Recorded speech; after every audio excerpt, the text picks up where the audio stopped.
Robert Kiyosaki के दो पिता थे। एक तो उनके रियल फादर जिन्हें वे पुअर डैड का नाम दिया, दूसरा मुंह बोला पिता जिन्हें वे रिच डैड का नाम दिया। उनके जो रियल फादर हैं वो काफी पढ़े लिखे हैं और एक कॉलेज में प्रोफेसर हैं, लेकिन उनकी पूरी जिंदगी में पैसों को लेकर बहुत स्ट्रगल रहा और यही वजह है रॉबर्ट उन्हें पुअर डैड कहते हैं। और दूसरी ओर उनके जो मुंह बोले पिता है वो कम पढ़े लिखे हैं, लेकिन फिर भी वो बहुत बड़े बिजनेसमैन हैं और यही वजह है रॉबर्ट उन्हें कहते हैं रिच डैड। रॉबर्ट कियोसाकी अपने book rich dad poor dad में बताते हैं कि जब वे 9 साल के थे तो स्कूल में दूसरे अमीर बच्चों को देखकर उनके मन में भी अमीर बनने की तमन्ना होती थी और इसलिए एक दिन अपने पुअर डैड से पूछा कि अमीर कैसे बना जा सकता है, लेकिन उनके रियल फादर पुअर डैड के पास कोई जवाब नहीं था। फिर वो मुंह बोले पिता रिच डैड के पास जाते हैं और उनसे अपना सवाल पूछते हैं और वहीं से रॉबर्ट की फाइनेंशियल एजुकेशन का बहुत महत्वपूर्ण सिलसिला शुरू होता है। उनके रिच डैड उन्हें लाइफ के डिफरेंट स्टेज पर अमीर बनने के लिए और अमीर बने रहने के लिए कुछ इंपॉर्टेंट लेसन बताते हैं और इसी के साथ इस बुक में कई सारी चीजें बताते हैं, जैसे कि पैसों को कैसे काम पर लगाएं, पैसों को कैसे मेंटेन करें और ऐसी कौन सी गलतियां हैं जिनकी वजह से गरीब हमेशा गरीब रहता है। और इसके अलावा वो बताते हैं अगर गरीब इंसान भी इसमें बताई बातों को फॉलो करे तो वो भी जल्दी से अमीर बन सकता है। तो आज हम बात करते हैं उन इम्पोर्टेंट लेसन के बारे में। तो नंबर 1 लेसन यहाँ पर आता है कि अमीर लोग कभी भी पैसों के लिए काम नहीं करते। जनरली लोग अमीर बनने के लिए बहुत ज्यादा मेहनत करते हैं। उनकी कोशिश ये रहती है कि उन्हें एक ऐसी नौकरी मिल जाए जिससे कि हर महीने अच्छी सैलरी मिलती रहे और नौकरी मिलने के बाद वो पूरी मेहनत और डेडिकेशन के साथ जॉब पर जाते हैं और इसी के साथ वो ऐसे ट्रैप में फंस जाते हैं जहां से वो कभी निकल ही नहीं पाते।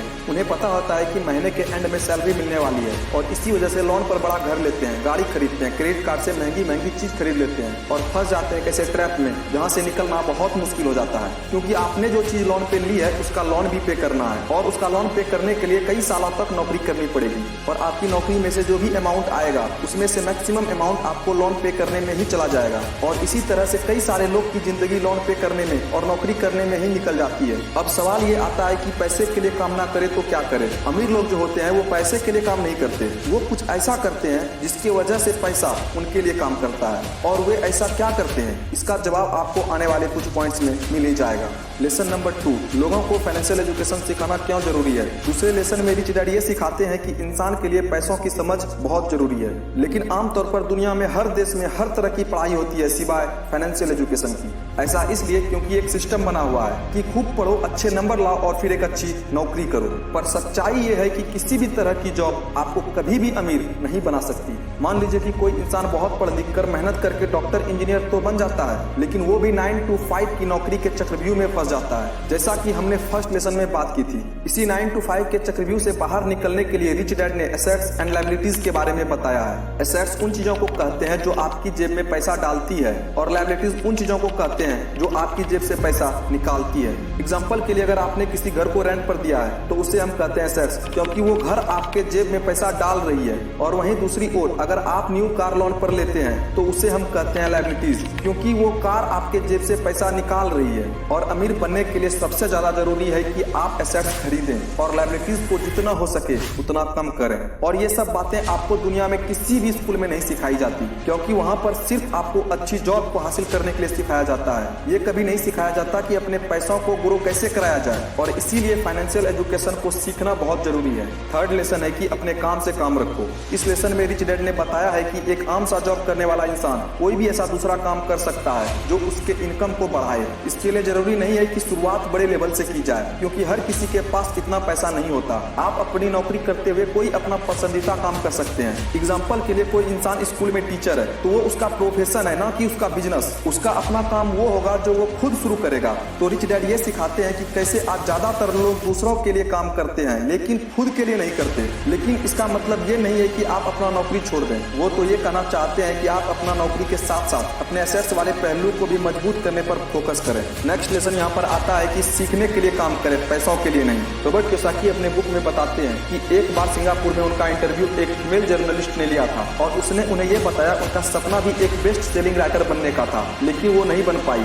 उस महिला का लिखने का तरीका काफी अच्छा था और रॉबर्ट ने उसके कई सारे आर्टिकल्स पढ़े थे, तो इसलिए रॉबर्ट उन्हें सेल्स ट्रेनिंग कोर्स करने की राय दी। लेकिन ये सुनकर महिला नाराज हो गई, क्योंकि वो बहुत ज्यादा पढ़ी लिखी थी और उसके पास में इंग्लिश लिटरेचर में मास्टर डिग्री थी और उसके हिसाब से सेल्स का काम सीखना उसके स्टैंडर्ड का नहीं था। रॉबर्ट कहते हैं कि दुनिया कई सारे पढ़े लिखे स्मार्ट लोगों से भरी हुई है, लेकिन पॉइंट ये है कि पैसे कमाने के लिए सिर्फ टैलेंट की जरूरत नहीं होती। आपको यह पता होना चाहिए कि आप उस टैलेंट को कैसे बुन सकते हो, और जब तक आप ये नहीं जानोगे तब तक आपका सारा टैलेंट बेकार है। और उसी उसी लड़की की तरह कई सारे लोग सीखने के लिए काम नहीं करते। अगर वो महिला सेल्स की ट्रेनिंग सीख ले तो हो सकता है कि वो महिला आने वाले टाइम में बेस्ट सेलिंग राइटर भी बन जाए, लेकिन वो नहीं सीखती है और इसीलिए गरीब हमेशा गरीब रहता है और अमीर लोग सीखने के लिए काम करते हैं और सीख कर अमीर और अमीर बन जाता है। रॉबर्ट कियोसाकी बताते हैं उनके जो पुअर डैड थे उन्हें हमेशा अपनी नौकरी की चिंता रहती थी, लेकिन उनके जो रिच डैड थे वो सीखने पे ज्यादा जोर देते थे, क्योंकि उनका मानना यह था कि अमीर बनने के लिए जिंदगी में कई सारी चीजें सीखनी पड़ती है और यही इन दोनों में सबसे बड़ा फर्क था।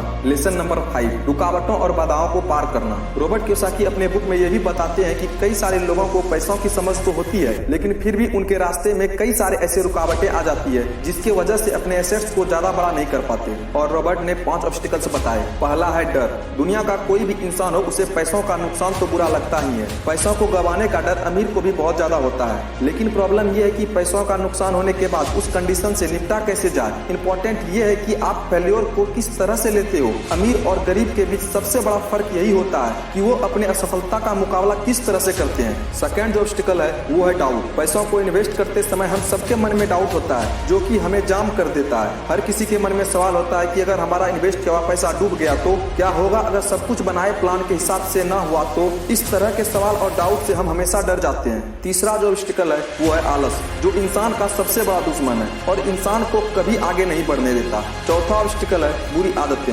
रॉबर्ट कहते हैं अगर 2 लोगों में कंपटीशन किया जाए तो उनके आदतों में बहुत ज्यादा फर्क होता है। साथ ही रॉबर्ट ये कहते हैं कि वो सबसे पहले खुद को बेच देते हैं और इसी वजह से खुद को फाइनेंशियली और इमोशनली ज्यादा मजबूत महसूस करते हैं। उनके कहने का मतलब ये है कि जब आपके पास हर महीने पैसे आते हैं तो सबसे पहले सेविंग और इन्वेस्टमेंट के पैसों को अलग कर दें। तो अगर अमीर बनने की ख्वाहिश आपके मन में है तो ये आदतें आपको डालनी ही पड़ेगी। फिफ्थ ऑब्स्टिकल है अहंकार यानी ईगो। रिच डैड ये भी कहते हैं कि कुछ लोगों में अहंकार बहुत ज्यादा होता है और इसका यूज वो अपने अज्ञानताओं को छुपाने के लिए करते हैं। वो कहते हैं कि मुझे जो भी नॉलेज है मैं उसी के बदौलत पैसे बनाने में कामयाब होता हूँ और जो चीजें मैं नहीं जानता हूँ उसकी वजह से मैं अपने पैसे को गवा देता हूँ। इसलिए अगर किसी चीज की जानकारी आपको अच्छे से नहीं है तो अपनी ईगो को साइड में रखकर उस चीज को अच्छे से सीखें। चलिए अब हम इस वीडियो की समरी देख लेते हैं। तो सबसे पहले हमने बात की रॉबर्ट के 2 पिता थे, एक गरीब पिता और एक अमीर पिता, और अपने 30 साल के लाइफ में रिच डैड से जो भी सीखा वो अपनी book rich dad poor dad में बताया है। तो नंबर 1 लेसन था अमीर लोग पैसे के लिए काम नहीं करते।